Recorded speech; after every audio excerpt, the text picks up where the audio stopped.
8h40, Bora de Brasil de volta aqui na programação da Rádio Bandeirantes, agora para a gente voltar a falar sobre o caso da Juliana Marins, né? Aquela brasileira de 26 anos que teve a morte confirmada hoje por autoridades, na verdade pela família, a própria família dela confirmou essa informação, que foi encaminhada por autoridades tailandesas. O Itamaraty também confirmou a morte da jovem que estava desaparecida em uma trilha na Tailândia. 4 dias que ela aguardou por resgate, o momento em que a morte ocorreu, né? Depois de quantos dias desaparecida, isso não está claro ainda. Mas o que a gente sabe é que depois de muita pressão da família, principalmente, que acionou Itamaraty, finalmente conseguiu acionar também o governo da Tailândia, houve um esforço maior, uma concentração maior de esforços para tentar localizar essa jovem e resgatá-la ainda com vida. Esse era o ideal. Só que o trabalho de resgate também foi muito complexo. Também é muito difícil de acessar aquela região. Não só a trilha era muito difícil, como o trabalho de resgate, por consequência, também.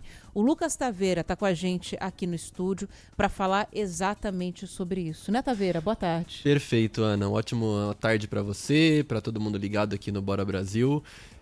O terreno instável, a distância até o ponto de queda são alguns dos fatores determinantes nessas operações de resgate, como foi o dessa brasileira na Indonésia. Foi isso que explicou a Carol Burunzizian, capitã do Corpo de Bombeiros, em entrevista mais cedo aqui na Rádio Bandeirantes. Como você disse, a Juliana Marins caiu de um penhasco e foi encontrada morta nessa terça-feira. A família compartilhou as informações aí pelas redes sociais. Ela tentava chegar no vulcão do Monte Rinjani, ali na ilha de Lobonque, a 3.700 metros de altitude. A capitão Carol Burunzizian destaca alguns dos fatores aí que podem ter dificultado o resgate. Você imagina que primeiro não tem um cabo que desça diretamente a 900 metros. Então o pessoal vai ter que ir fazendo pontos de ancoragem na rocha, no terreno, para ir de fato escalando, como você disse, né? Descendo, fazendo a descida. Outra coisa muitíssimo importante, a gente gostaria de poder chegar na ocorrência do jeito que a gente chegar e já ir acessar a vítima, mas a gente não pode colocar as equipes em risco, porque existem os riscos do local e as pessoas acham que todo mundo conhece todas as partes, mas não é verdade. O terreno ele tem que ser estudado, as equipes que chegam no local como esse têm que analisar o tipo de solo, o tipo de ar, se tem condição de entrar sem nenhum equipamento respiratório, equipamento de proteção diverso. Então, precisa ser montada uma operação calculada para que outras pessoas, outros bombeiros, outros socorristas, não sejam vítimas também.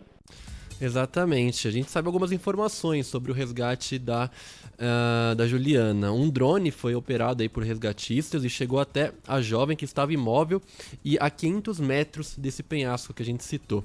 Os socorristas também chegaram a montar um acampamento avançado perto ali de onde ele estava no Parque Nacional. Na retomada dos trabalhos hoje, Juliana estava ainda mais abaixo, a cerca de 650 metros dessa trilha.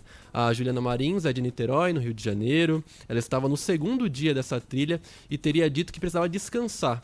O grupo, que é de 5 estrangeiros e um guia, seguiu em frente e a suspeita é de que Juliana teria caído quando tentou voltar sozinha. O guia foi ouvido pela polícia e negou ter deixado a brasileira para trás. Ele afirmou que o combinado era esperá-la um pouco mais à frente. A capitão Carol Burunzizian reforça que algumas atitudes são preventivas para quem costuma fazer esse turismo de aventura. Quando a gente for fazer um turismo desse de aventura, procure guias, procure empresas que sejam certificadas. Vamos falar aqui no Brasil, empresas que o Ministério, a Secretaria de Turismo, tenham certificado, guias que conheçam o local, guias experientes, compartilhe sua localização, as suas rotas, fale para as pessoas da sua família, para onde você vai, qual o plano, sair do dia X, chegar no outro dia X, fazendo rota A para rota B, para que facilite o encontro caso as pessoas ou se percam ou tenham uma emergência. E pensar num segundo plano, né? Pensar, vai sozinho? Beleza, vou em grupo, compartilhar essas informações e se der algum problema, e se tiver algum percalço no caminho, o que a gente vai fazer? Então, ter já um plano de contingência caso uma emergência aconteça. Realmente, um plano B seria muito importante nesse caso.